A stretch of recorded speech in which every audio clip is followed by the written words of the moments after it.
Underground dialogue. We gon' tell the truth. We ain't scared like a lot of y'all. Matters who they are. Do we bow? No, not at all. Dropping bombs on this wicked world, so it gotta fall. Underground dialogue. We gon' tell the truth. We ain't scared like a lot of y'all. Matters who they are. Do we bow? No, not at all. Dropping bombs on this wicked world, so it gotta fall. From the industry to the Oval Office, we expose the darkest motives of them all and disclose what the protocol is. Thinking and moving logical, stopping every maneuver possible, and apologizing for truth is not optional. We gon' help you with what you go through, reshape and mold you, and sweep over them weak lies they told you. If you living with no clue, we gon' deprogram the old you, and you get to keep your soul too. What up, man? It's your big brother K. Reno. And it's your boy Key Stove. Y'all tuned in again to another episode of the Underground Dialogue Podcast, where the name speaks for itself. And tonight, man, you know what? H-Town is such a beautiful place for so many years, especially in the world of hip-hop and rap music. And so many rappers have come through this city, and there are always some greats that, in my opinion, they fly under the radar. And humbly, they don't get the recognition that they deserve. But these brothers I have with me tonight, man, they are legit vets in the game. And it's crazy for me saying that because I watched them grow up in the game. I watched the development of their whole movement, and I watched them taking off, doing their thing. And I'm so happy that they still doing and still getting down today. So I got my brother Scooyunda up in this thing, man. Yes, sir. G.R.I.T Boys in the building, man. How y'all feeling, family? How you doing, sir? Happy to be here. Thanks for the warm welcome. No, bro, we honored to have y'all in the building, man. And it's crazy because you've been around us forever. You know, related to my brother Murder One. And but I came across y'all going back to the Damage Control days, you know, back with Mad at that KPFT and all that. And y'all, I just remember these young, hungry, dope lyricists that was coming up in the game. And every time I would look up, I would see y'all at shows. I would see y'all at the radio station. And the grind that y'all was on was so impressive at that time. Tell us how you got started, how y'all got in the game, what influenced you, what pulled you in and made you want to jump in this, like you called it off camera, this insanity, man. Yeah, this insanity. Yeah. Well, when I was 9 years old, my mom, we lived in Bedford Apartments, right? Down there by Broadway. I was back and forth with my grandma in Sunnyside. So I grew up in Sunnyside most of my life, you know, went to Fairchild and Addicts and Worthing my freshman year. But so my mom, like I used to hear this loud banging every night next door, my neighbor. And I just used to wonder, like, what kind of radio this dude got? Cause it's loud. So one day I knocked on the door and I was asking him, like, what kind of radio he got? He brought me in the back. It was a studio. I thought it was some kind of other banging. It was a studio, right? Yeah.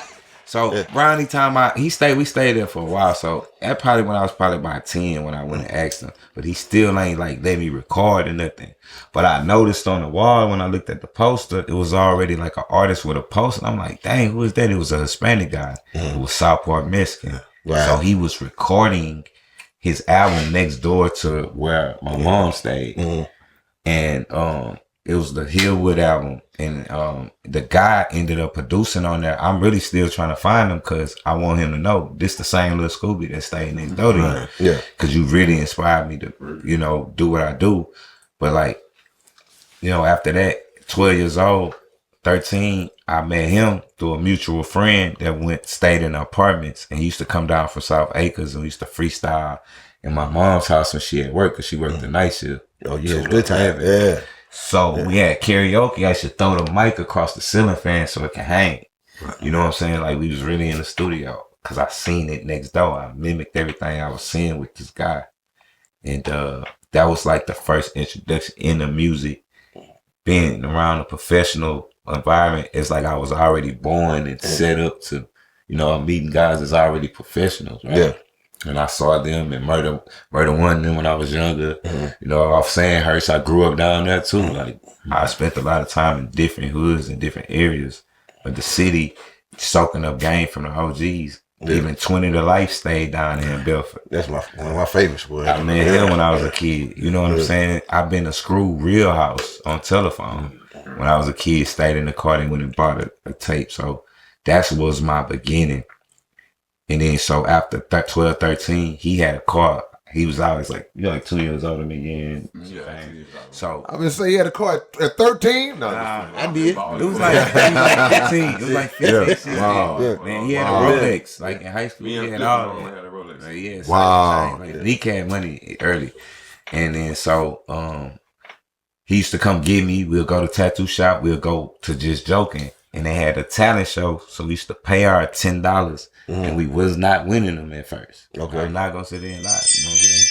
And it wasn't because we wasn't good. It was like we didn't know we had to bring a crowd and they picking people. 30 people. Yeah. You know what I'm saying? And then, you know, at high school, we went to school with Flip and Red. Them, like we knew them before they was famous. So I always knew it could happen. And I had, you know, inspiration. The mall figures went to Worthing. Yeah. Those Kiki artists, Lil Third went to Worthing. So it was just in front of us all day long. So Worthing, man, hold on. You named some heavy hitters, man. Worthing got a little roster coming up out that thing, man. You know, cause I be talking my little trash, you know. I went to Sterling, you know, and Pat was there, Screw was there, you know what I'm saying? But don't sleep on Worthing. Do you remember the dude's name who had the studio? You remember his name? It was Dalvin. It was Dalvin. He didn't call himself that there? I found his name in the credits one time, and I tried to find him on Instagram and Facebook, but I don't think he was on that page. But I'm gonna go back and look because I was just looking up Southport Mess and I saw the credits and I was like, "This the dude, light skinned dude, good hair." And I just always want to run across him, man. You know what I'm saying? Man, hopefully he'll run across this and see this, man. You get your flowers, there bro. You go. Yeah. How did y'all run across Hawk? So that's later. Like we met Paul. Well, I met Paul at Trade Winds when I was like 15, 16. Because after Worthing, I got in so much trouble. I wasn't going to school. My mom like, you gotta go stay with your daddy. He lived in Cypress. So I went to South Falls. Paul went to Jersey Village. Paul what? Paul Wall. Yeah, because I was going to say something like that later on. Yeah. So I was in 10th grade, 16th, 10th grade, 11th grade. So by my 11th grade year, I had met Pretty Tard, which is the guy, he produced their Game Face and engineered for them. He was a substitute teacher. Pretty Tard made They Don't Know for Paul. He made a beats on Flip. And that was all the time, like 99, 98, when I was in school.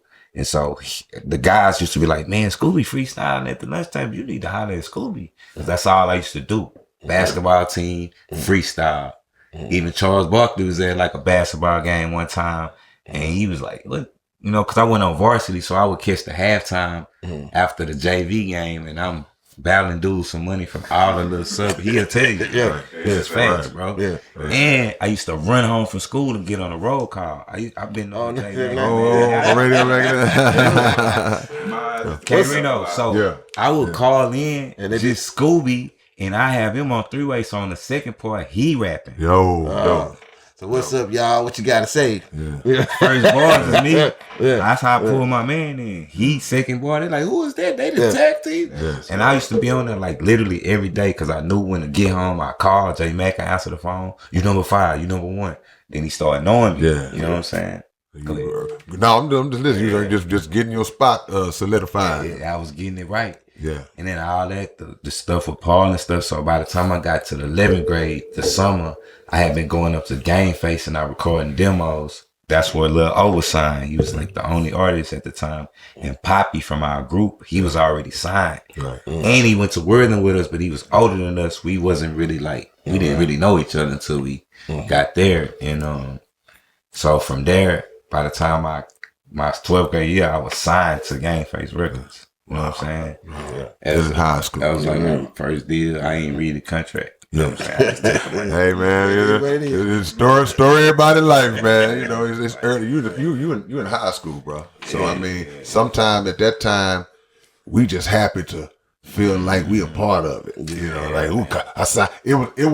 We wasn't thinking about what's the contents of the contract. We just flossing like, yeah, man, I signed a contract. Yeah, Like, before you signed a contract, you just signed your life away. Your life away. I know about the contract, but I ain't signed. Yeah. I already had money. He wasn't I signed. wasn't tripping on He it. wasn't signed to Game Face, but and it wasn't like he didn't want to, but it's just at the time he was just my homie that was there with me. He did it because of me. Yeah. So it was always my dream, and then my boy ended up just. He always was good. Like Neek was so dope at rapping. Like No people doubt. don't know. No doubt. One of his first demo freestyles. Yeah. Hawk actually took a part of his verse and made. I'm on that other shit. Spit it from my brother shit. Hard gutter shit. Duck taking smudge shit. Yeah. That's you? Facts. That's not me, but I said that in a rap. That's what I'm saying. Yeah. You the seed of that, the root of that. Yeah. Definitely did that. You know what I'm saying? Wow. See, that's dope, man. Yeah. So the whole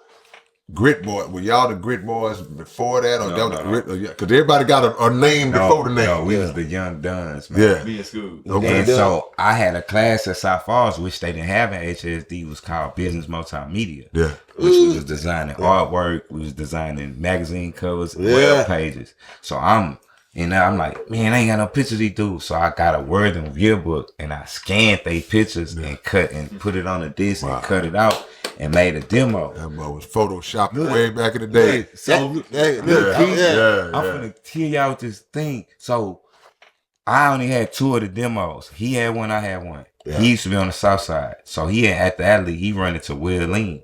This is the first real artist that we gave some music to. I'm like, he hit me like, bro, I don't know how. Did we have cell phone then? Yeah, we did. Yeah, flip phone. What year was it? Yeah. This was we 96. had them no. So they had the reasons. No. No, that was like 99. Pound code these niggas had. I don't know. He paid me. He might call me on the payphone, but he like, I gave Willie I see. I gave Willie I see. Willie came best friend. That's crazy. Man. Salute to Willie, man. Yeah, but it still wasn't like. That was before Game Face, but when I got there, Hawk wasn't even signed yet. See, a lot of people think Hawk like got us signed, brought us there. Yeah. It was me, O, and Poppy only signed, and then Hawk came because they started building a new studio, and there was talks like he coming over here. And the first time I met him was at a car show for Lil O, when it was like Lil O was real big. They were signed to Atlantic when I came there. And I think Ludacris was the headliner, and I met Hawk backstage.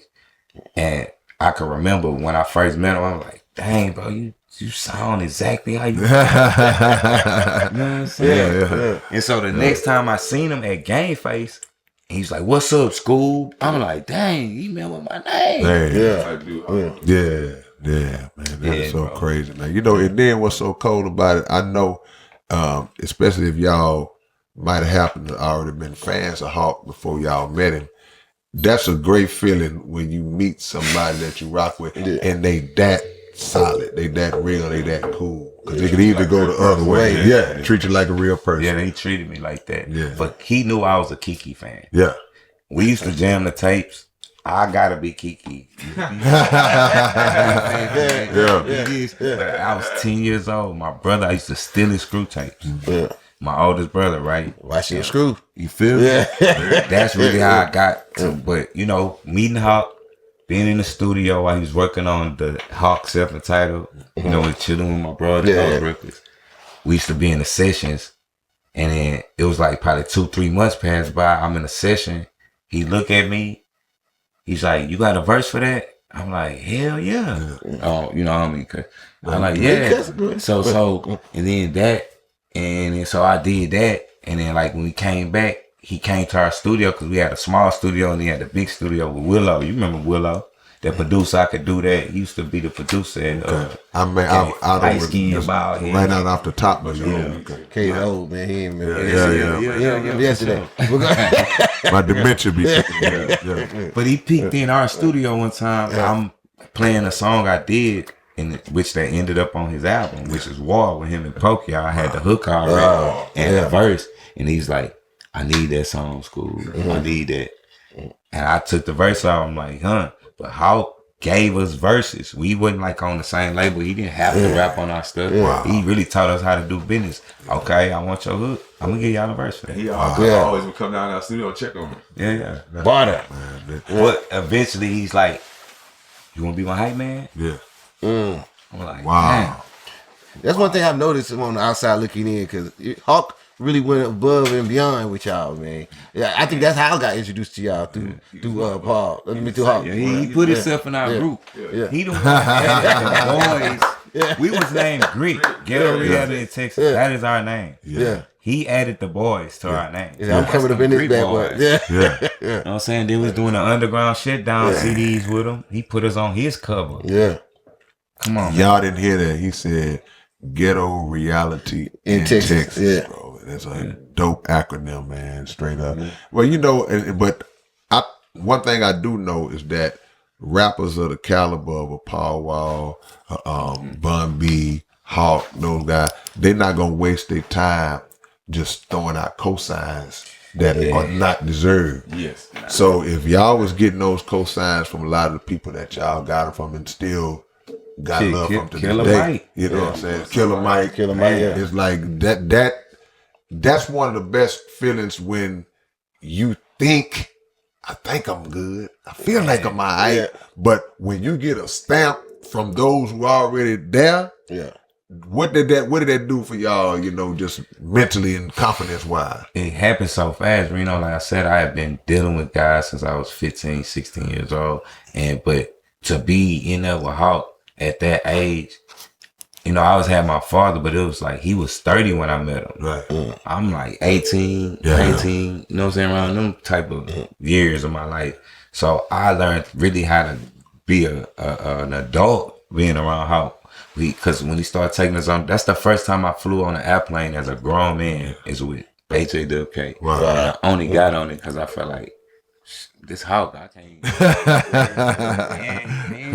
Hawk's wings. Got up on his wings, got on the wing. Yeah, Bro. I was telling Kay the other day, I had ran across, I got these crazy ass playlists in my car, right? Some old CDs, I just burned everything to a hard drive and just go through it sometime. Yeah. And one of the things that came across is one of y'all guys' old mixtapes or album, I don't know, because it was hosted by a guy named DJ Paul Wall.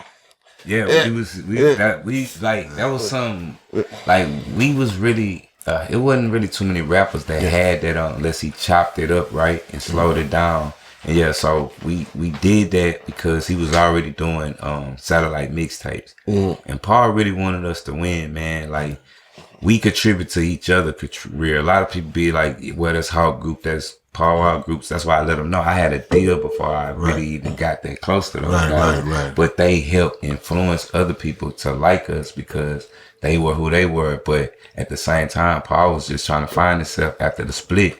So he was at the studio with us a lot. You know what I'm saying? Like, he came to our studio. Even like Game Face used to sponsor some of Color Chain and Click mixtapes financially type shit. Right. And so it was like, he was only right for him to be there for us, and he put a lot of money in our pockets when we started doing it. He crossed us over to a different lane. That's when we started selling 5,000, 10,000. The 713 did 20,000. And then the writing side, I got records with Steven Jackson, Paul Wall, and Hawk on them. You know what I'm saying? In Red, like, all those guys was coming to. That's when we met Killer Mike. Yeah. I met him when I was like 19. He was a Steven Jackson basketball player. The basketball player. We did a lot of, I do a lot of cooking up with those guys, and then like messing with Paul. That's what kind of got us out of town artists, on us, because we used to go with him on the road because he was Paul hype man. We all was there at first, but ultimately I had to go do G.R.I.T Boys shows. Poppy started as a little old hype man, but when we became the G.R.I.T Boys, we had our own. That's crazy, man. But they molded us to have a job. Like, you with Hawk, he with Paul, so that's 3 different. That's crazy. Fan bases. We saying G.R.I.T Boys at 3 different times, and we had our own deal and own motion. You know what I'm saying? Because, like you say, those guys, they're not gonna come around. Hawk was like, boy, y'all keep me on my toes. Can't nobody tell me nothing about y'all. Yeah. You know what I'm saying? And y'all name was always through the street. Like, I ain't never really know exactly who the G.R.I.T Boys was. I ain't never see a picture of them, but you knew the name. But we had rap vehicles with our face before people had that. Yeah, the rap. What? Man, Man. they need to bring back the rap vehicles, man. Like, I miss those days, man. But like with Paul, that's what I'm saying. He wrote DJ Khaled's first single, "Holla at Me," when Paul said "Grit Boy." Come on, man. So we didn't just influence Texas hip hop. Yeah. We influenced hip hop. Yeah. We Talk that like, shit. you know what I'm saying? Doing songs with we've been doing songs with UK artists like Dizzy Rascal. You know Dizzy. Yeah, from overseas, from UK. Shout out to Matt Sanzala. Yeah, right. He connect a lot of dots. He brought us to New York first.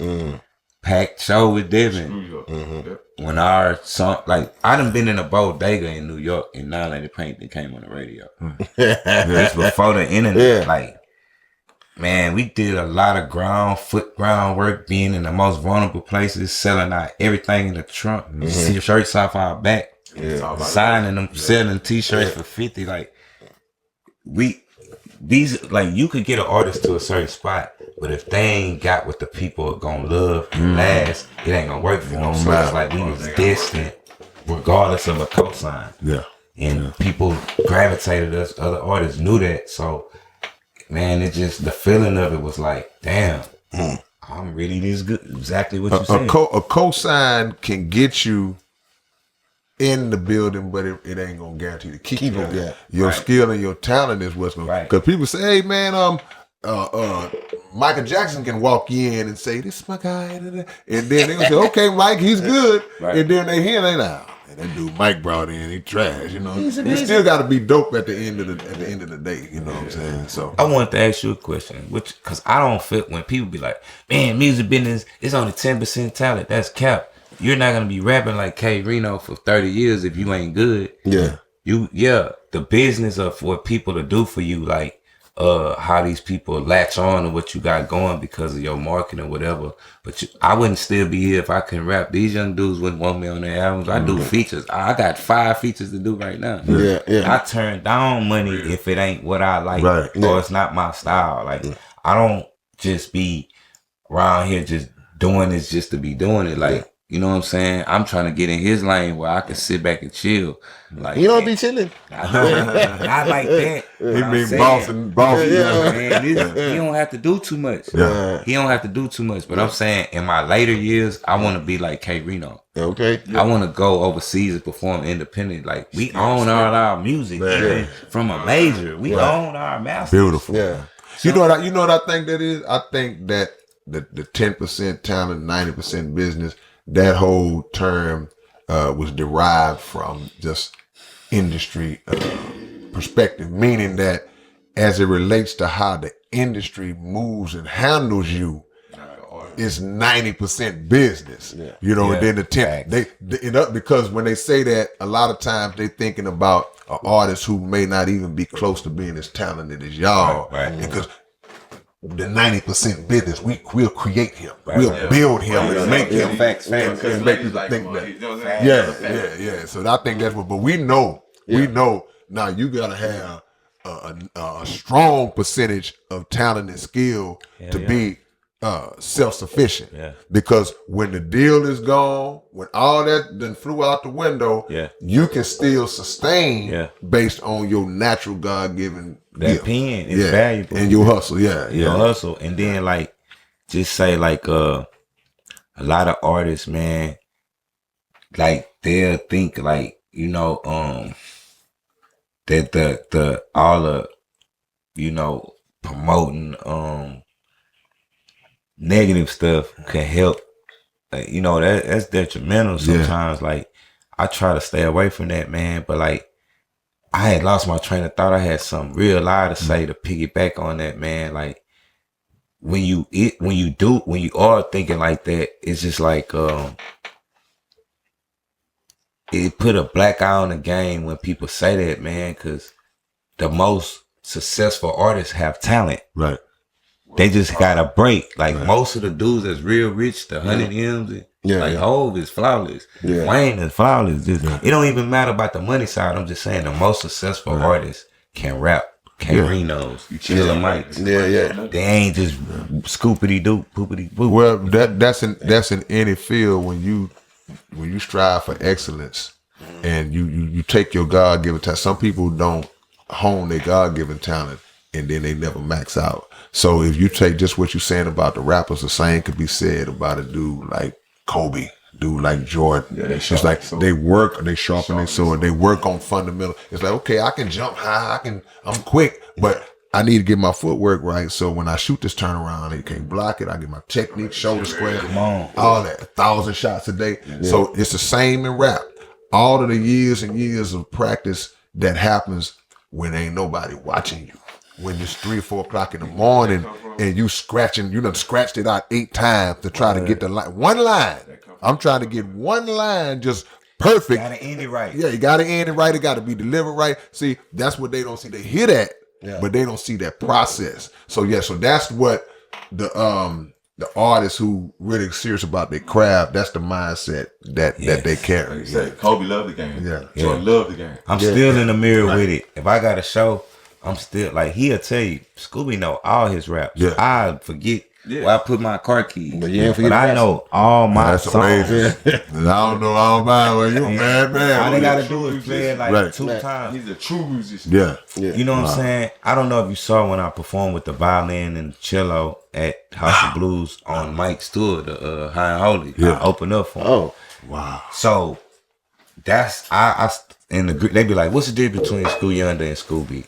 Scooby, that's the guy that's in the G.R.I.T Boys. Scooyunda is this guy that's elevating. I got a wife, I got 2 kids, I'm a family man, but I still, get a reality in Texas. But it's just for the grown people, you know what I'm saying? This time around, like I experienced some stuff. Like I tell the artist, man, I could do an album in 2 weeks, a month. It's time, right? But I like to. Sometimes I might do 12 bars because I got a studio at home. Yeah. I'm an audio engineer. I went to school for it. Right. Audio engineer. everything you were saying is the same thing I just went through. Yeah. To multimedia. That's how I got all of this. Yeah, you feel me? I edit my own video, so I'm in there. I do 12 bars. I might leave it alone for a day. I go live life, and people like, how do you not get writer's block? How do you avoid that? Because I know I gotta experience things, and most of my songs, I'm talking about being in love with my wife. I'm talking about how much I love my daughter. I'm talking about my son having autism. He'll never speak to his mama. That's the cold honest. Cause he stopped talking when he was 2. Yeah. Like a lot of people say, Scooby, they don't understand you, but some people don't understand you. You over niggas' head, light years, and that's not a bad thing. That's like Reno. Like Reno will say some shit, I hear it once and I have to go and I might live it again. I'm like, damn, he said that shit. Yeah, I had to go look up. You some got words. a lot of music, you know what I'm saying? Right. So it just be like that stage of it, like I'm from the setup to the end, Reno. It gotta make sense. I'm rhyming words in between, like, come on, it's crazy. You know what I'm saying? That's like, if they really listening, I don't play with this shit. Yeah, I got you.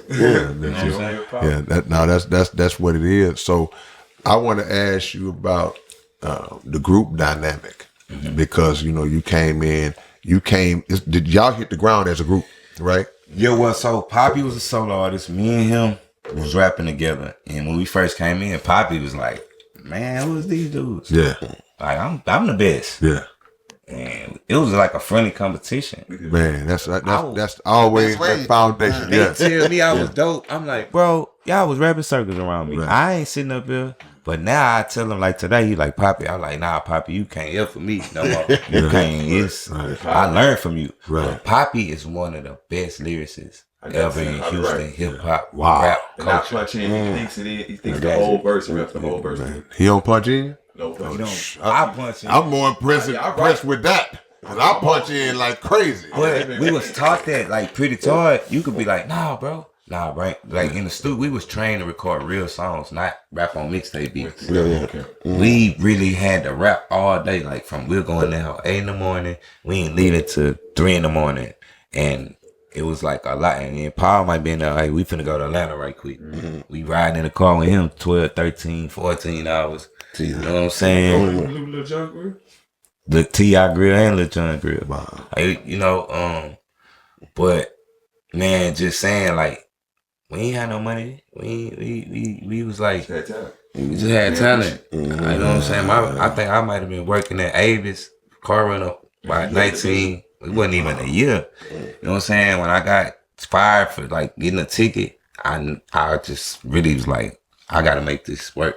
You know what I'm saying? And by 23, we had a major deal. Right. On MTV, Times Square, MTV. You know what I'm saying? Magazines built. You know how it went. You know So how what it went. was that like when y'all got the major? Because I know the work had built y'all up to that, and you know we know now that a lot of times the major deal ain't what we think it is or what we envisioned it before we got it. But in that moment, how did y'all feel when the deal came through and y'all actually inked that?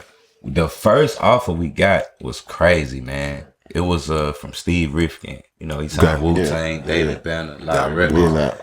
We sitting in his office. We in New York. And when we walk in, he watching our DVD, right? The one we on tour. Killing it. Okay. By that time, we might have sold like 75,000 mixtapes by that time. They was calling. You put out CD, DVD, 4 boys was doing. Yeah, so CD with the videos to match the mixtape. Right. That's So work. he watching that, right? And so we sit there and we sit in his office and he like, yeah, so $500,000 enough?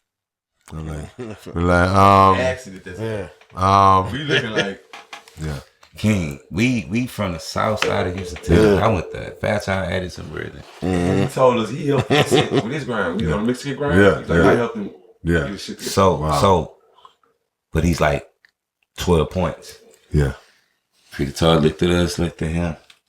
They got up. He's like, we gonna call a lawyer. They got up. I ain't moved. That's what I ain't I was just about to say. I ain't moved. Then I sit there. I broke the pen. They had to tell me, come That's on. how I they say ain't it. moved. I'm like, fuck them 12 points, bro. We independent. He said 2 albums. They finna give us half a ticket. Yeah. Them 20 points gonna be split. back in. We gonna make so much money by then. You know what I'm saying? But I love bro to death. He was at 28 years old, like back then when he had us.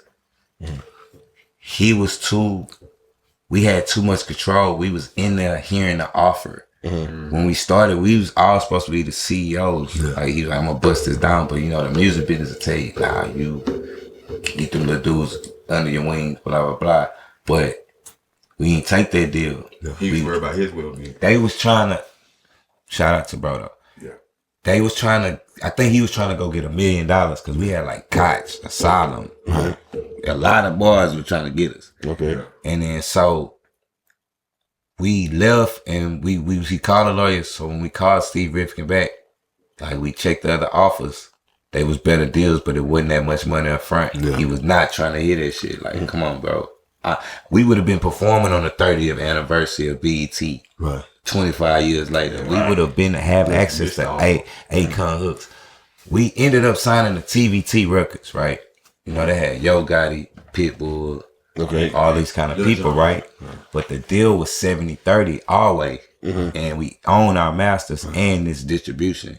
And we made the quota. Right. What? No advance. No, it was an advance, but it wasn't. It was half of that. Gotcha. You know what I'm saying? Gotcha. And once we really got in there and they had us dealing with this A&R, we ain't really like that nigga because he had some other guys he signed to TVT and they was like a gimmick. He was trying to get us like to get a hit record, like, bro, we already the grip boys. Right. You know, so I used to handle him like a flunky. Yeah. You know what I'm saying? I can't remember that dude's name, but I ain't like like our A&R rep or whoever. Right. Telling y'all to do a grit dance. We need to make them dance. Put these reindeer antlers on and y'all stand on the stage. Shuffle down. Right. Bringing you an album. Corny, yeah. Come on, man. We bring you an album that got Trey songs on it. Right. Travis Barker, Mace, and Betha. Niggas never gonna have no song with Mace. And he did it in our studio. And he heard the record like, I need to be on that. Right. You know what I'm saying? But that didn't clear it in the States. It's on the UK version. Because he was still Pastor Mace and he was signed to G Unit at the time. But like, just, you know what I'm saying? We really ain't care about that deal because we was already in motion. We already making money off CDs. We already getting features. I was just telling him today, like, I remember leasing songs and, you know what I'm saying, getting out, like, they'll send me 1,500, 20. I ain't have to rap the feature sometimes. They like, let me use your song. Yeah, You know what I'm saying? We was hitting licks like that. Right. So I just remember, man, how the money was back then, man. It was so easy to ride around town, getting chicks, getting consignment. Like, not even putting it all consignment, but like, they'll buy the whole box. You remember that, Reno? Oh yeah, Bill no used to doubt. sell We CDs. used to make the runs, boy, We used to make the run. in and out of town. Yeah, You know what I'm yeah. saying? Still, like, I rode with Blank one time. Yeah. Oh yeah, that's experience right Yeah. Let me there. tell you something. That's a hustle. Isn't it? Yeah. Blank, so we stopped at the casino to take a pee, and I know Blank got some luck on him. I'm young and I put $1 in, I hit 700. I come back, put another $1 in, hit 400. Yeah. So I hit $1,100 for just $2. riding with Blank. Yeah. Somebody must have been putting money in that before I got there. Yeah. Yeah. So yeah, man, I was around a lot of things, but like Hawk, I don't mean to like talk through the whole interview, though. Nah, we just talking. This was his fault. Yeah. So Hawk used to like buy. He'll be like, "How much y'all want for y'all mixtape?" This before motherfuckers rich. They was buying them off us, but he really like when he was out of town. They didn't know us yet, like Lafayette and all these things. This is how we was playing the seed. He had our CD up there. He had Fat Pats. He gonna have G.R.I.T Boys. He gonna have whatever. Right. You know what I'm saying? Kiki. Yeah. And he. I am 5'50". You know what I'm saying? He told me like, damn. Packaged them up. Yeah. Damn, this dude here, he gonna have a headband. Right. It's like, Hog wasn't playing. He say, this what y'all do. And then he say, so when he used to take us to do features with people to call him like, we want the G.R.I.T Boys on it. The second time he would take, they'd ask you like, hey man, them boys charging. Yeah. We didn't even know he was charging. Right. You know what I'm saying? Right. So So we ain't know each other. he always told us, protect your worth. If you feel like this, like honestly, I feel like my features worth $10,000. Yeah. I feel like his features worth $20,000. Yeah. But at the same time, you know what I'm saying? Money, I don't put no value on that. Like I say, if you talking about hurting people and degrading women, you know, I must pop my stuff. But I don't care about your money for that record. You know what I'm saying? I tell an artist sometimes, man, you gonna shoot a video? Like, I check their emotion. What you bringing to the table to me? You know what I'm saying? Like my boy Five that produced for Dirty Third. Yeah. I met him a year ago. He was just getting his label off the ground grinding. You know what I'm saying? He called me for a feature for his artist tape. And I was like, first couple months I was brushing it off, like, you know, what's your budget? Da. So I just pulled up to him on his house one day. And I seen what he had to offer. He had a studio, he had beats, I shoot videos. This is my artist. I looked at their whole package. And I was like, boy, I can't charge you for nothing. Right. You bringing something to the table. Right. Yeah. Fast forward, I introduced him to Mike D and D-Rick. And look what he had Look now. at the connection. Yeah. You know what I'm saying? Like, The link. The bridge. It's all about relationships. Scooby the bridge. Yeah, but you know, a lot of times I think we got to be mindful and selective with, like you say, when to try to get some money as opposed to when to build a relationship. You know, the relationships can go, in most cases, last way longer than any dollar amount. Somebody give you $1,500 for a little verse. Okay, that's cool, but we got bills. They live 15, we gone in a week or two. Yeah, But their relationship, sustainable relationship, where it's not now, their relationship may lead to you making 50 grand. You know, somewhat down. Now we doing shows. Yeah, man. yeah. I've gotten Killer Mike features. Yeah. As soon as he get the money, I'm like, damn, you know what I'm saying? You know, I already done hit, bro. For Right. even calling me about this. We got to do nothing I can do. Right. But like, I used to, I facilitated a lot of things, man. Yeah. You know what I'm saying? We facilitated, I ain't just, but we all got our individual goals and milestones we hit. Like, The most ambitious. you know what I'm saying? But it's just, man, I love music. I love my city. I want my side of town to shine. Southside.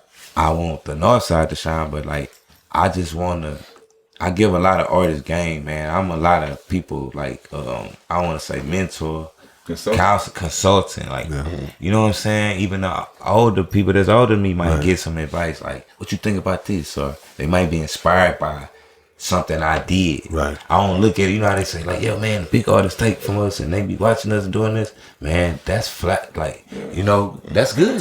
Yeah. You know what I'm saying? Especially if they promoting you and pushing you, like Paul, you know what I'm saying? Like, he pushed us a lot, man. And man, that was just some good times for Houston. It was, man. Physical copies. You know what? I love this just physical believe that, you know, you are who you are, even at an early age. So when you're saying how even older people come now and they want to pick your brain on stuff like that, not to mention the fact that you have moved into the OG realm, now younger people, so you're getting it from both directions. But we are who we are at an early age. So when you're saying that, I'm thinking about the guy offering y'all the deal. You sat there, didn't move. You know, now you young. Your wheels are already turning, thinking about what's the best move to make, even with representation sitting in the room with y'all. You still like, hold on, I'm gonna factor into this decision heavily. Yeah, you know what I'm saying? Like, it's a lot of relationships. Right. It's a lot of relationships that I might didn't approach right, but I was in the right because of business or, hey, that ain't going like that. I put that work in like behind closed doors, you know, and it just be like I never went for the BS, you know. I'm not gonna write something I don't get credit. You're not gonna put something out. Like I write for a lot of females. Like boys don't even know that. Like it's crazy. Like how I people like. I'm flattered that they feel like I had these abilities to do these things for them. Like, you know what I'm saying? Like, and man, it's just been great. Like I don't have to be the biggest. I feel like, you know, I got platinum plaques. I sold records. I had a deal. I've been on TV. I made money. I've been in the magazine. You know what I'm saying? I've worked with legends. I was raised by legends. We had a Southside mentor and a Northside person that's saying our names. It's a Swisher House guy and a SUC guy. Yeah. Just imagine that, you know? Yeah. You know, but then, and that's like I say, that's why I feel like it's so important to have y'all on our platform like this as well, simply because it's so many unsung stories that people don't know. You know, so because anybody you can name that's successful is people that have been right there or behind the scenes that have been instrumental in building that success. So all the things that you and y'all have accomplished, that needs to be noted. People got to know that. You know, somebody says, look, man, it ain't bragging. You know what I'm saying? And you say, well, you blowing your own horn, but sometimes that's the only way to get the music. Yeah. Nobody gonna tell your story like you. They gonna either tell it wrong or they gonna make it up how they want it to be. They gonna make it. You know. So that's the beauty of, I think, what y'all done. Now as far as the group, because like I say, I was there and remembering when y'all had all that momentum and all that steam. What happened to where at some point, just the reality, keeping it real, that died out or kind of just dissipated at some point down the line? So the reality of it is TVT filed for bankruptcy. That's what happened in our situation. It was not like we ain't planning to be that big to have no deal. We was cool. So people think like you fell off. Like, man, that happened. I was 18. By the time I was 22, that was all happening. You know 4 year span. 4 year span, and I put out an album every year since back then. So I got 10 solo albums. You know what I'm saying? All my own money. I paid all my producers. Like it's just like we learned. That was from what I learned. But it's just like the group, man. We didn't break. Like Poppy's our brother. He just decided to take another path. I beg him to do albums. We both do. Yeah. So it's not like we ain't cool with each other, nothing to that extent, like at all. But that's what really happened. A lot of bad business, a lot of mixed emotions, feeling like the label didn't do us right. You know what I'm saying? And I don't like to get in interviews and bash them or nothing, but they was young. They ain't really know. It's not no excuse for what they did. We could have did things a little bit better. As far as like when they made us a YouTube, man, I'm like, I ain't getting on no YouTube. We ain't 100,000 views on videos. Well, I don't know what that is. They putting us on World Stars. We didn't even know what that was. So it was like things from our perspective was like, man, I just want to rap. Y'all do the business. You know what I'm saying? Or it's a back end because we did the quota. Right. Right. But as if an artist don't know, when a company files for bankruptcy or if anybody files for a Chapter 11, and you can't pay nobody, they don't have to pay nobody. They don't let John 13 million. So, I don't, allegedly. Yeah. Chapter 11 is it's a covering for the father. It's like it takes away any liability. I'm good. I'm freeing myself. Because Start all over. they don't mean that they was. good That don't time. mean that they was broke. Yeah. Go ahead. It was a good thing because us having distribution when they drop, so when a company files for bankruptcy, another distributor pick it up, right? But they took all their artists, but we wasn't their artists. We had a distribution deal. Yeah. So what I did was got a lawyer and reached out to the people like, we need to get this down and switched over to SoSo. Right. See what I'm saying? Right. Because we didn't know, like, and really that album should be have way more streams, but it got put up late. You know what I'm saying? Because everybody that I talked to, our dude just told me last week, boy, that's an H-Town classic. Yeah. Get a reality in Texas. Yeah. You know what I'm saying? And man, it was crazy making that album. I used to love running into y'all, man. I used to love running into y'all because, like I say, just through that connection from Damage Control and Matt, shout out to Matt, and just the grind that I saw, it was inspirational even for me because I had probably been in it 20 years at that point. But young people, and I think just my personal guess, that might have been one of the things that Hawk had the foresight to see that young artists, they can infuse energy into artists like us that already been around for a long time. And to me, that's one of the things that's missing in today's game, that connection between new generation artists and established artists that already been there. We have a divide now as compared to back then. You had people with that kind of mindset to say, we're gonna all do this together. You know what I'm saying? was like that too. Yeah, same way. Was our card every time I seen him. I seen y'all in the magazine Yeah. when I was gone. Yeah. Y'all, you know what I'm saying? Like, artists don't do that. Yeah, shoot my hand for 10 minutes. Yeah, Don't yeah. touch me. Man, 10 minutes. that's a hell of a handshake right there, Bro, boy. he really was talking to him, looking him in his eyes. So it's just like, Yeah. man, I just be wanting to bridge that gap because that's how they look at it. Like, you know, it's a division. When I was coming, I never understood. Like, when did it become a young end versus Come on, man. Come on, man. world? Well, Come on, man. black people, I ain't get people to why are we like, you know what I'm saying? Always like going against each other. Come on, Young and man. old. Like, Come on, man. I'm an old head now, so I understand it. You know what I'm saying? Man, yeah, and not knowing that, we need each other, and that's the thing that gets lost in this. We need each other, and if we allow that division to be created, then we doing the young people the disservice too. Because like, if y'all are gonna be fooled into talking about the old heads. You keep waking up, you're gonna be one day, And if we get fooled enough to think that we know everything because we are the old heads, and the game changes and evolves, and the young people are understanding and riding with that wave of evolution, now we dinosaurs. We looking crazy. So we got to be together. We have to be together. Well, come in here, unique. You know what I'm saying? You said you've been humble. No, forget that. You've been humble the whole night, man. They But spoke on this on something else. Yeah. But, politically. Well, I ain't really humble, but I respect Scoob. It's his time. Yeah. You know what I'm saying? Yeah. He don't like that word humble. Yeah. That's like cutting yourself short. You know what I'm saying? we you know how that be, but I just think the whole city, man, and the platform that we have and the foundation, man, it's just not like nothing else in the world, man. No. Like, everybody sip this drink, want to they want to slow their music down. So rich. They want to know. They want to come in. They want to eat the food. They say we got the best women. My wife's from Chicago. No. Shout out, my wife. Don't get in trouble. Don't get in no trouble. Starchies, swangers. We have a lot of our own stuff. Right. Yeah. Absolutely. I always did.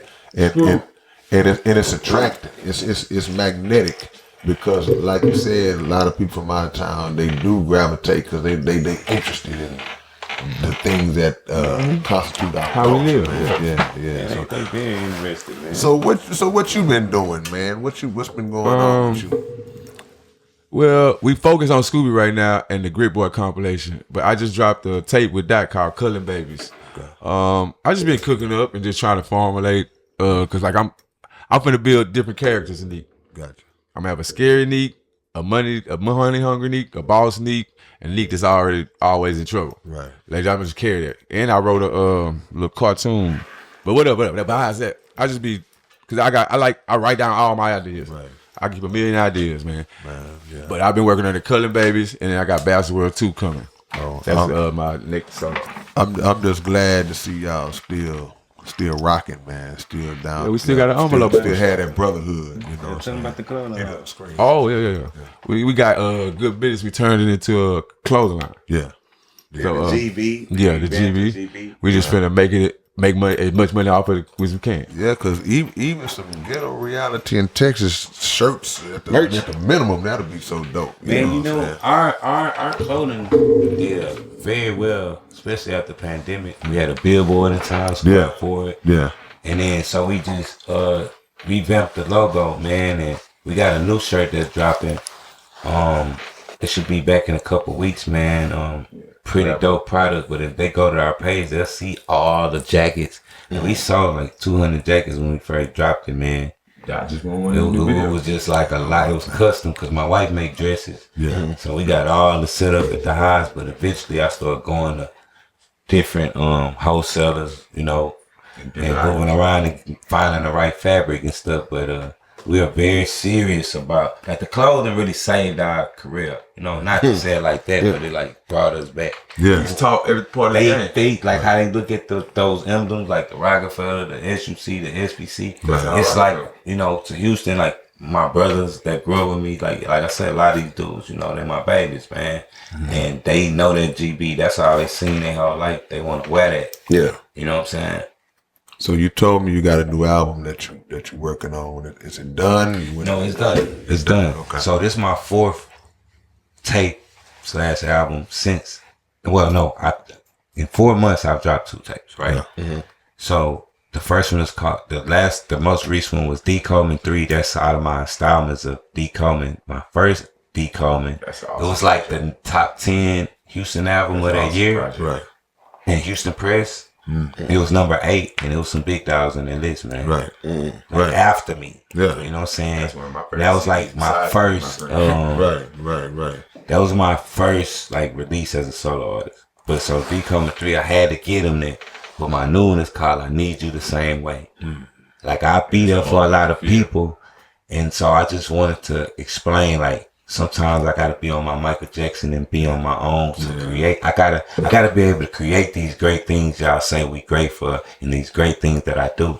You know what I'm saying? Sometimes I find myself talking on the phone to people a lot and trying to get them to understand what's going on in my head, my drive, but everybody don't get that. So lately I've been trying to just really maximize my time. You know, time is more valuable than money. Absolutely. Absolutely. Feel the pour and somebody else cuts. So, come on, man. So yeah, Come on, man. I'm a pre-thinker. Like I already know. I be keeping I keep a lot of things in the tuck, like for moments. Like somebody might be like, "Well, bro, did you like K Reno? You just did a interview with K Reno.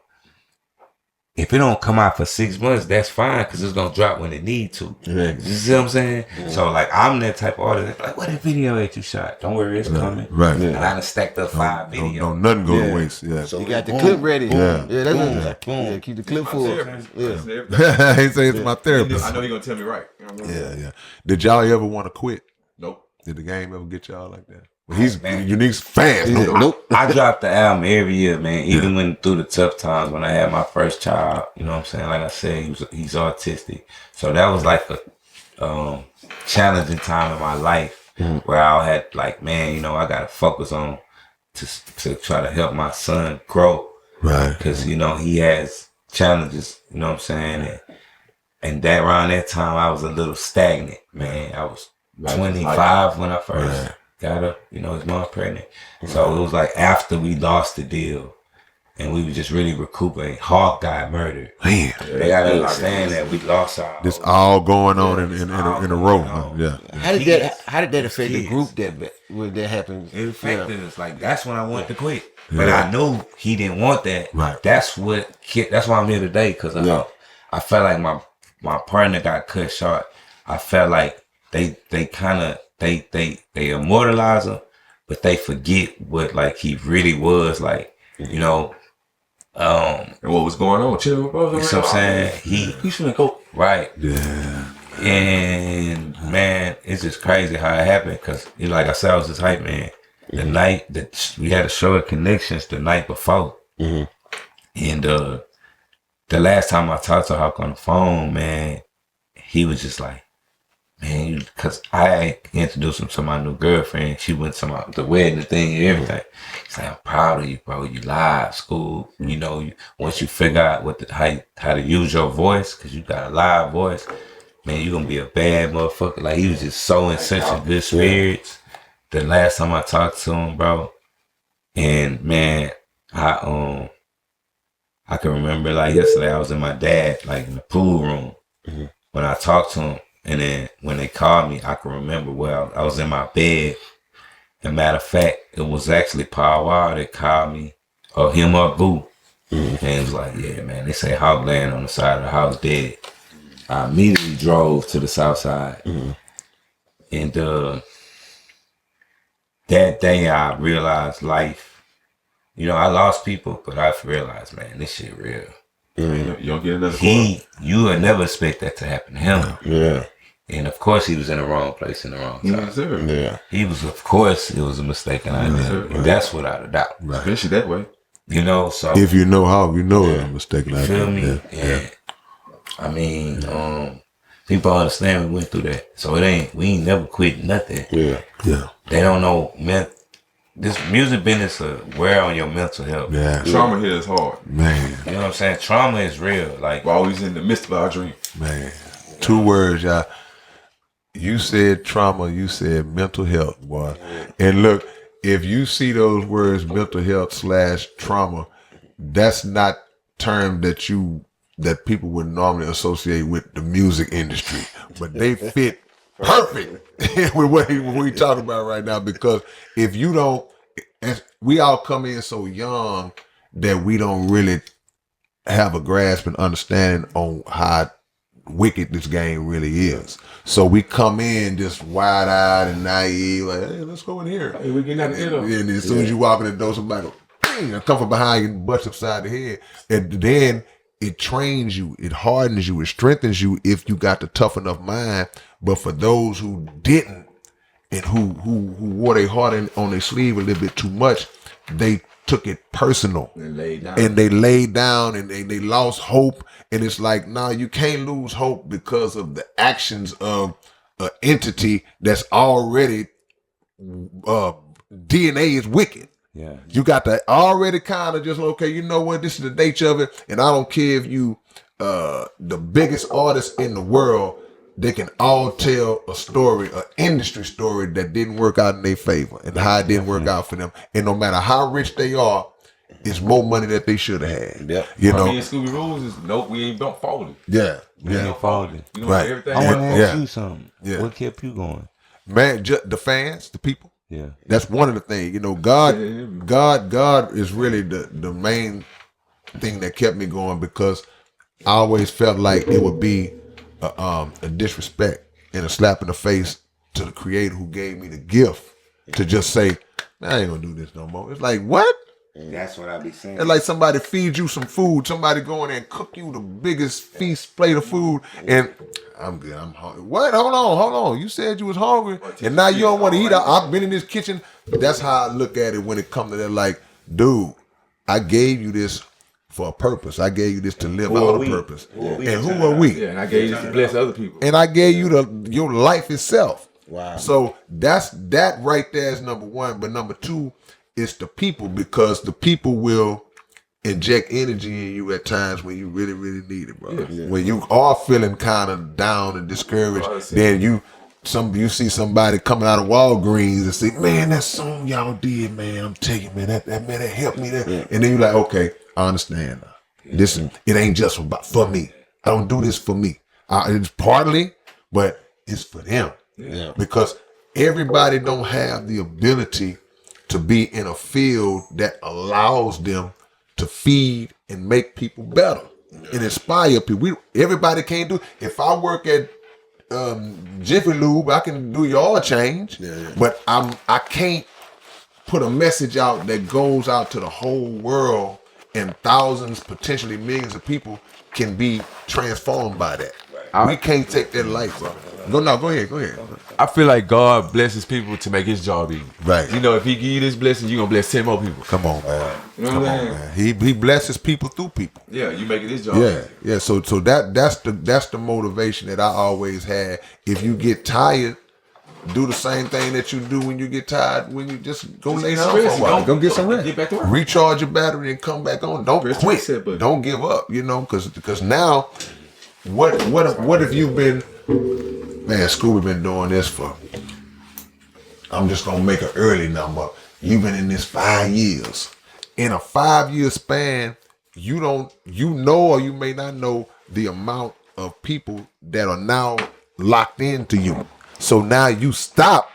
They just in limbo now. down. What they gonna do now? Like, man, he quit? Let down pension. Okay, we can shift over and try to find somebody to replace you, but what if you was that one for them?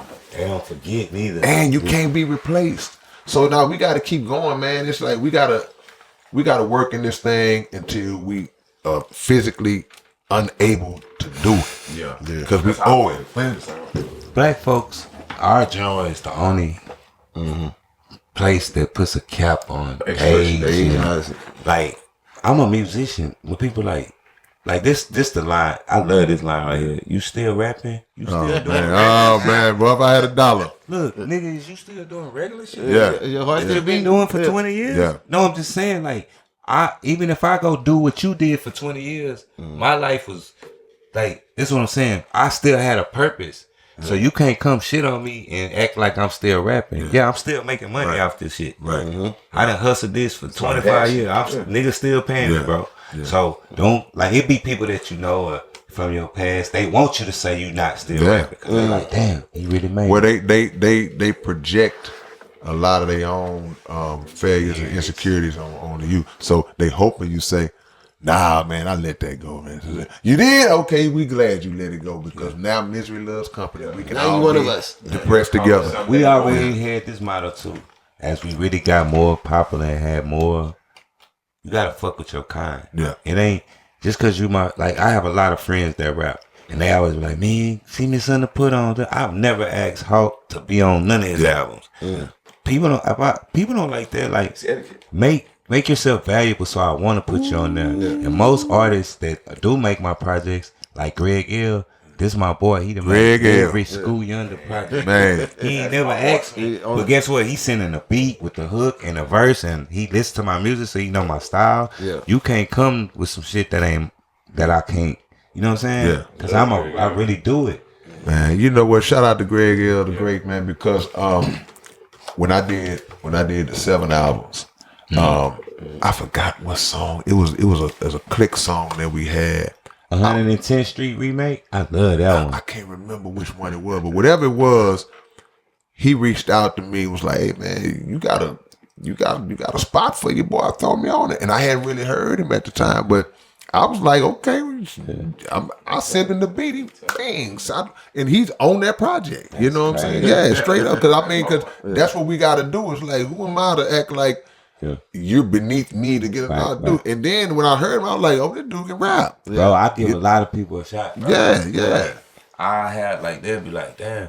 But I'm just saying, it's some of the people, if you ain't putting that work in or really making somebody want to add you to the equation, like, it's like this. People they like to be rewarded. It's like if you're on a basketball team and you know you not the star, you really not that good. You ain't getting no playing time like that, but you gonna still get a ring. Come on, man. Yeah. You gonna get a ring and celebrate. Team A sport. lot of rappers don't want to be rappers. They just want the lure the rappers have. Yeah. Like when we walk around, oh, that's such and such. Right. They don't want to be. They don't want to put the work in. They just want to get the. You know what I'm saying? It could be these dudes can already have the money, and they want the love that we get, and they're just think it's supposed to happen for them. Like, man, this is what a lot of them got it bad.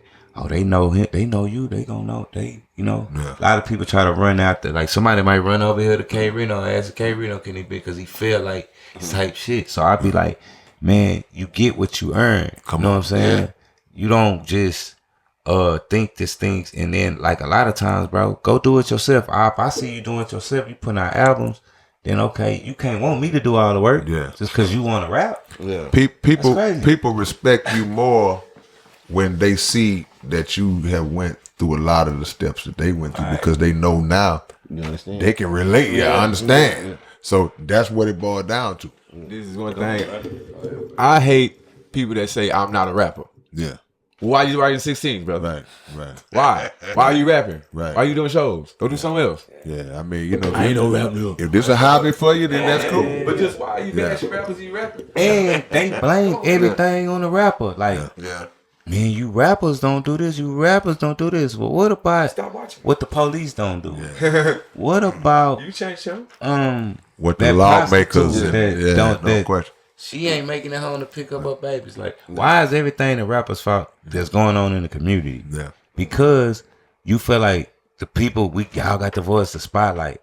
But no, I ain't gotta go film me giving away no food or nothing. I take it Greg Hill from my neighborhood. I made sure he always making $1. You know what I'm saying? You know, he getting the sessions.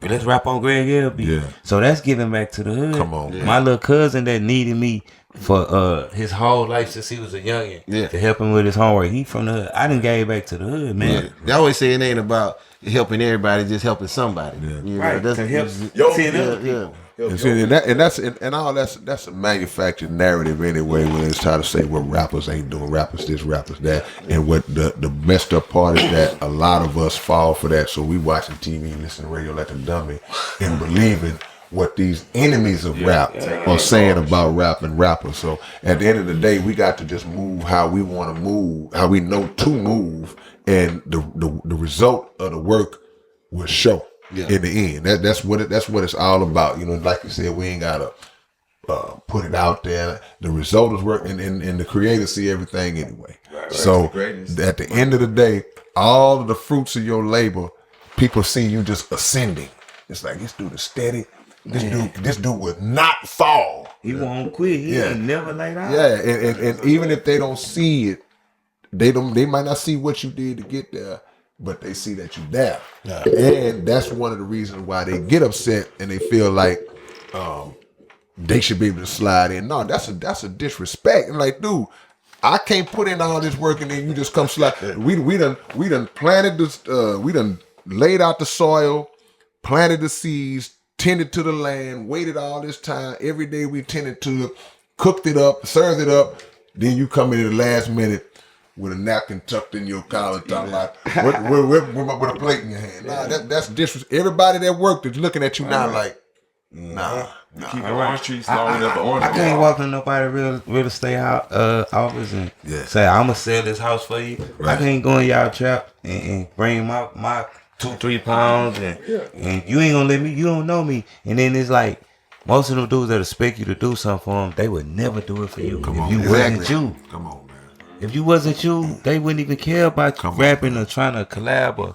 So that's the thing I be saying, like, man, I just I know how to navigate through all that. That's what we really learned. We really couldn't cipher that, like who's serious and who not at first. We just want to rap. But as I got older, wasting time with people is the worst thing you could do when you gotta go. You said something a minute ago that was so strong. You said like, when people, I'm paraphrasing, you said that when people see somebody else grinding and getting it in, that's what's gonna make them want to work with you. It's like people respect a grinder, you know. So it's like, yes, you can't just walk up and just, hey man, like this a funny thing that's been happening to us for decades, bro. And people don't understand. Like, I can meet somebody that I just met you a week ago, 2 weeks ago. And they'll say, hey man, I want to be in the South Park Coalition. I'm like, Yeah. dude, we got people in this clique for 30, 25, 30, 40. You gonna come, you just met me last week and you just I want to join the SPC. This ain't the Boys and Girls Club. Yeah, Casey, I ain't got no applications. Yeah, ain't no application. I told him, get away from me. This is based around years and years of, this is cemented. Yeah. So I tell people all the time, people who have been what you would refer to as new members, they might be 10 years in, 15 years in. That's a new member. But the way they got in was through just coming around and working. Not at bringing something to the table and work. And then before you know it, without even a word being said, they have just infused themselves into us. And it's like, it's understood at this point. It's a new branch. Yeah. It's like, no, man, this guy's valuable. You know, this sister is valuable. You know, just walk up and, hey, man, I want to be in the G.R.I.T Boys, man. They be doing that. Yeah. Then, man, look. Guys that'll sit back and watch you working hard, and then they'll go in your inbox and ask you, hey, man, you need me to do your hook or something like that. I'm like, bro, you ain't even heard. I don't even know you. I don't. Even if I knew you, I don't know you. my pen is. You must ain't listening to come ask me that. Right. But why do I need to do that for you? Like, what does that do for me? Like, you should be saying, Scooyunda, I need you to rap on this song. I got a fire hook. You have opportunity. That kind of entitlement that can like ruin the whole vibe. Like, I never talk to you again because it'll be like, bro, you just sit back watching me trying to get something out of me, but you're not even supporting what I'm doing. And then you got the nerve to say, man, you still ain't done nothing with me yet, bro. You still ain't called me. I'm a block. Like, I don't play like that. It ain't personal. It ain't even personal. I ain't gonna lie. It be low key personal for me because, like I say, it's a slap in my face because I don't know you and you telling me, like you just said, hey, man, if you need me on something, just I don't even know you. So how you gonna tell me what I don't even know how you sound. Yeah. And the thing is, at the end of the day, it's like, dude, this is a train that's already moving. Yep. You know, now tell me, hey man, if you need me to come and carry the equipment for you or something, okay, I might need that. Yeah. I might need you to help me set this merch table up and work, and you work it for. I might need that. Yeah. But when you coming straight in on the entertainment side, and you know that the dues haven't been paid on you in like that, man, come on, man, you can't come in. We see right through that. You know, you might have got me 25 years, 30 years ago, but nah, come on, bro. My work is gonna order. That's a rage just generates in me. Like, dude, I put in too much work for you to just slide in the fourth quarter. Let me ask you, play me some records. You holding up the trophy. Let me hear what you got. Cause I'm the type of dude you play them records, even if I ain't never did with you, and I feel like every man is at our level. But when they come to this shit, we big dogs. Yeah. And like you say, don't disrespect me, bro. Right. Man, it's been nights I went hungry to play for our studio time. Don't sacrifice. You know what I'm saying? And I don't care how dope you are. See, that's the difference with me. Right. It's the presentation and the motive behind what you are asking of me. It's like, wait a minute, you could be the greatest. I can listen and say, yeah, he's amazing. Yeah. But you still not gonna get to come in and just eat off my table. What your fans, he coming in with the hardest 16 ever. What your fans go, oh, he was cool, but that's not gonna do nothing for you if you ain't putting the grind behind it in your own stuff. Yeah, and I'm not gonna respect you. That's the key thing. Right. You know, I'm a respect. See, the people who come in and with that type of mindset of like, hey man, just whatever I need to do to put myself in place to help you out in the ways that you actually need the help. You're not messing with us for us. You just messing with us. Yeah, y'all, the G.R.I.T Boys don't need nobody to rap with them. Well, I don't need y'all to. Exactly. But if you say, hey man, check this out, man. I want to help promote y'all events. Let me get out there and get to the people. I want to try to bring people to y'all show, and then you're gonna be like, okay, I respect this guy. You know, it's a different ball game, man. And he rapping over here, he got his stuff going on. I'm gonna look and say, oh, what you doing with that? Let me see what you doing with that. Come on, man. Don't like, hey man, this. And then I could tell if you don't listen to my music, if you send me some beats and they just like not my style. I'm like, bro, you just trying to get me to rap on your beats. Yeah. Or you just wasting my time just to.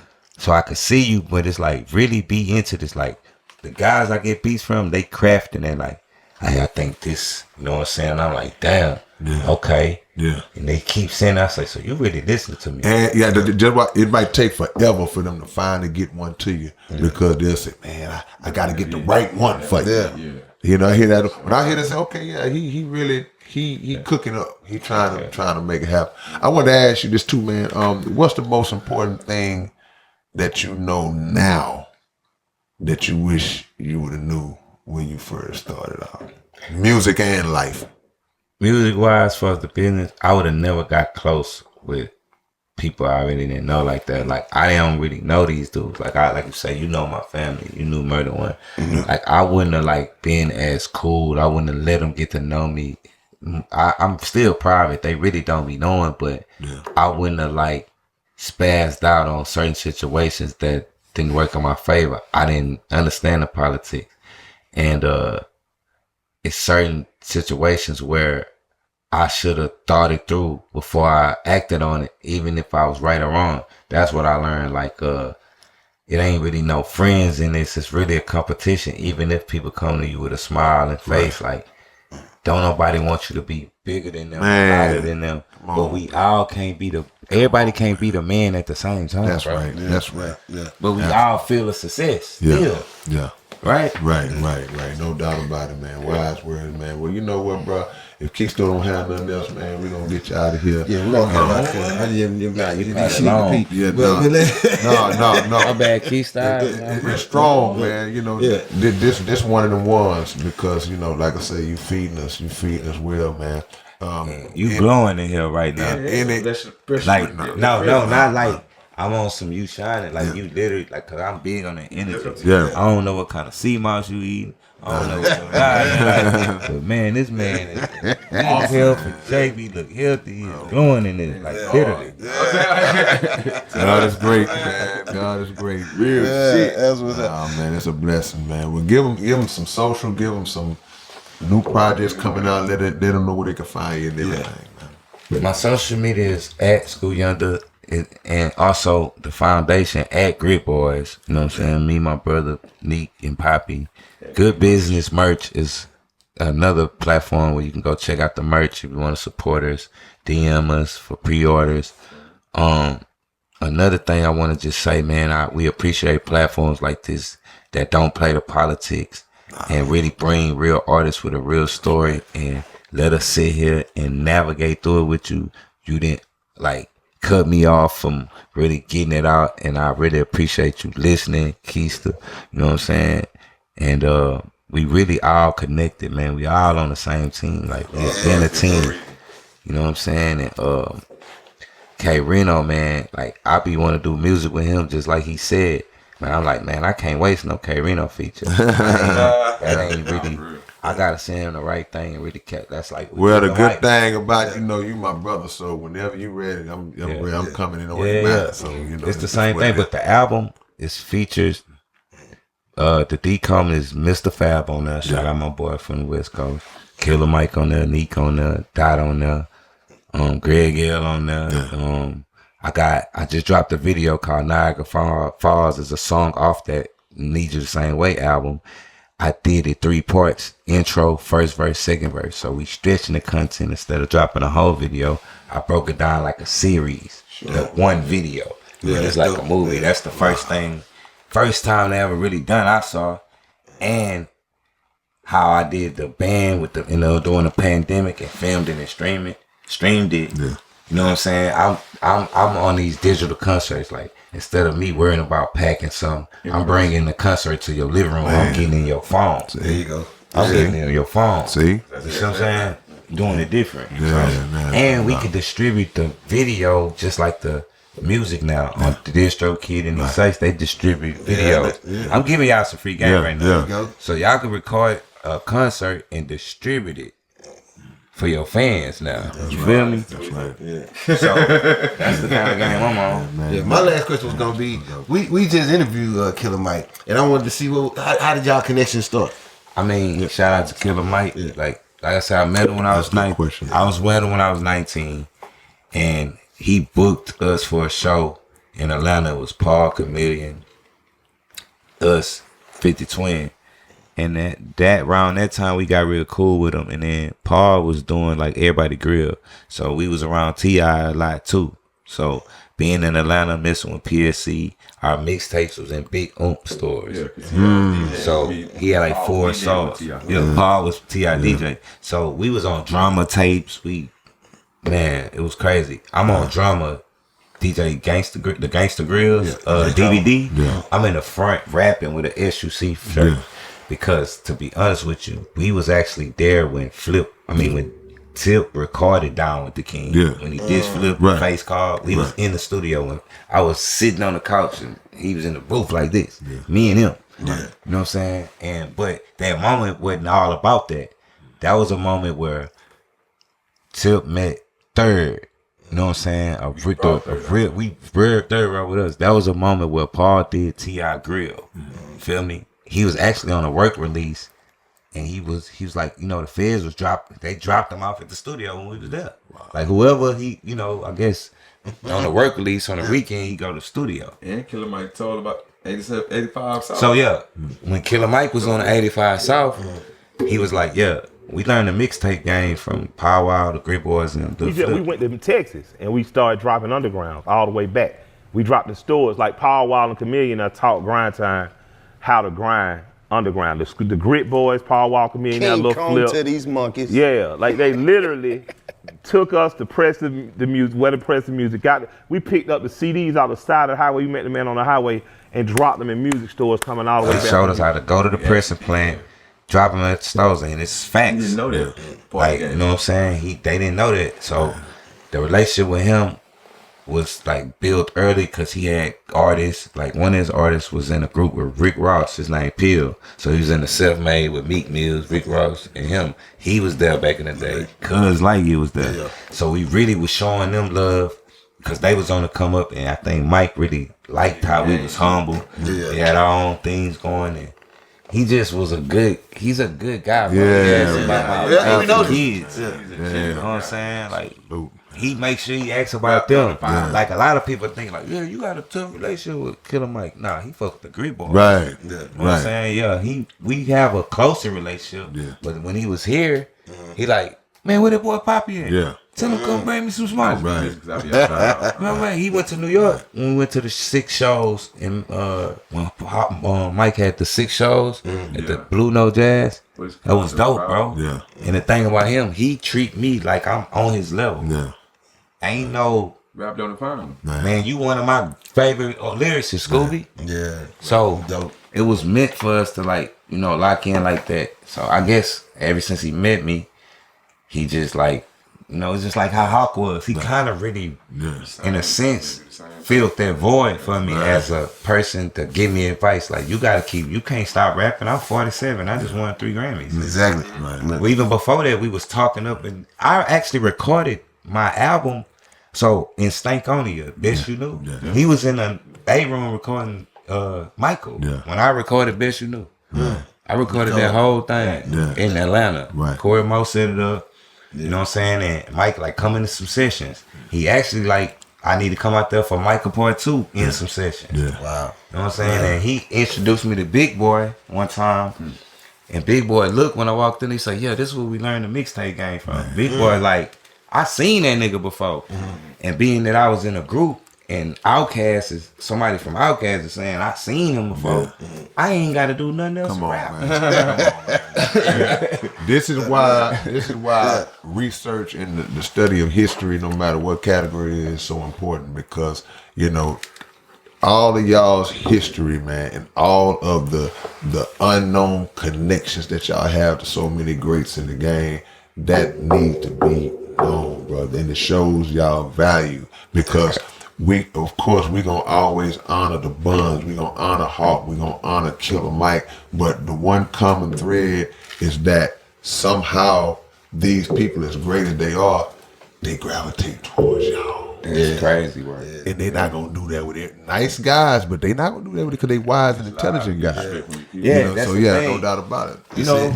Somebody might walk up to you talking to you like you're a rapper, but they don't know who they really talking to. Right. Yeah. So with him, he's like that, but he's very sharp and on point and making sure, we straight. Absolutely. No matter what's going on. Scoob, you good? Yeah. Let Scoob come get in this picture with me Right. and Bun and watch. Right. Tell them the other dudes. Right. Hey, I want to take a picture with them right quick. Right. Making it known like that's my man. Come on, man. That's my man. That's my little homie. 1 in a million, man. Feel me? Yes, sir. Man, well, we were nothing but love for y'all, brothers, man. Biggest fan for sure. Glad to meet you. I'm Steven so stupid though. No. Yes, sir. And these guys, I want to perform with you. I forget that. You know what I'm saying? It's gonna happen. It's gonna happen. You know, y'all, this family. So you know, don't ask me what you want. Just tell me. Just do it. Let me know. You know, it's all good. And we gonna get y'all some merch. Don't ask me. Just tell me. You know what I'm saying? Straight up. I mean that. Man. We gonna get y'all some merch, man. That's what's up. No, we're not talking. Vice versa. Right. Ours is coming. Yeah, I was coming. Yeah. This Growth Clothing, Yeah. he's a guy that we collabing with, right? Quality material. Right, I'm gonna right. get with him, man. You know what I'm saying? Yeah. K Reno, the show, you know what I'm saying? Get y'all some stuff from him, man. Like we doing it all and we building it up. That's Doing our the thing. underground Building dialogue. foundation. And We gonna promote it and we'll put it up. Without a doubt. Yeah. We gonna transform this whole room at some point. Y'all gonna see, you know, everybody's gonna be represented, you know, on this platform. And I love that 110th Street remake. That beat came across my desk one time, and I was like, I ain't ready for that because I heard y'all version. Oh, the Like, betting on me, yeah. man, the way he come on, that's how I came. Shout out to Solo, man. Solo did that beat, man. Yeah, straight up, man. That was like so incredible to see, man. Going back and forth. Now, y'all keep doing what y'all doing, brother. It's love on our end, and we all, this is us. So, you know, we tied in together. Always have been, you know, close to 20 years? Yeah, South, you was on South by Southwest show. Yeah. You know, when we was doing it, I was somebody like, you going? I said, man, we was a part of the official shows. Yeah. This before South by even popped off like it is now. They didn't even know what it was. Right. Before. It was. We was on a show with Dizzy Rascal. Yeah. People like going. When we first started going, we coming out at 9. We on the stage. There's 4 people in the crowd. Yeah, they by turn, the time we built up, Yeah. we going on that 1. It's packed. Yeah. You feel me, Reno? That's when you be out there all night. Yeah. 3, 4 in the Even morning. if the People mic- when they rocking with South by like that back in the day, I they was remember- turning it down. I don't do that, but now it's the biggest thing smoking, you know what I'm saying? Yeah. But it ain't nothing but love, man. We're gonna get y'all out of here, man. It's your big brother K Reno. It's your boy Key Stowe. And this is another great one, man. Underground Dialogue Podcast, and we are out. Man, it's your big brother K Reno. Look, man, the Underground Dialogue website is back in function. We back in motion, man. If y'all want Underground Dialogue Podcast merch, whatever you need, go to undergrounddialogue.com and check us out. And always make sure that every Wednesday night, y'all are checking out the Underground Dialogue Podcast right on YouTube, 9 p.m. Central Time. Yeah!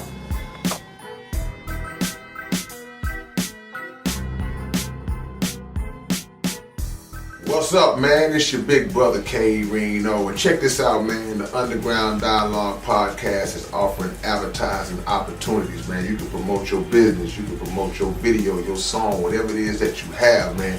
Reach out to us if you're interested in promoting on the Underground Dialogue Podcast. All you got to do is email us at undergrounddialoguepodcast@gmail.com. Get it. What up, man? It's your big brother K Reno. I'm proud to announce that I'm a new brand ambassador to this new brand of clothing and shoes called Volage. Y'all make sure that y'all support this.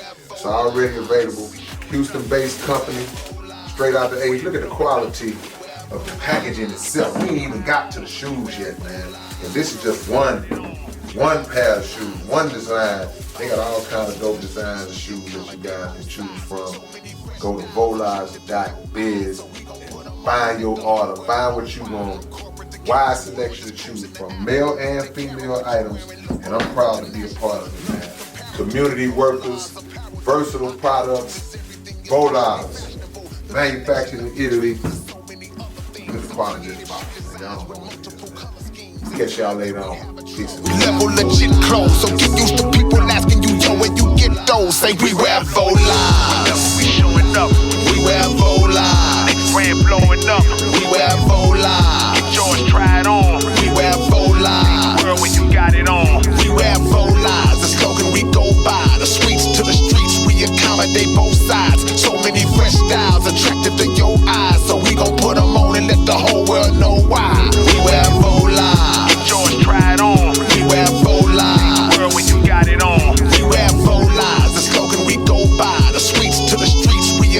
they both sides. So many fresh styles attracted to your eyes. So we gon' put them on and let the whole world know why. We wherever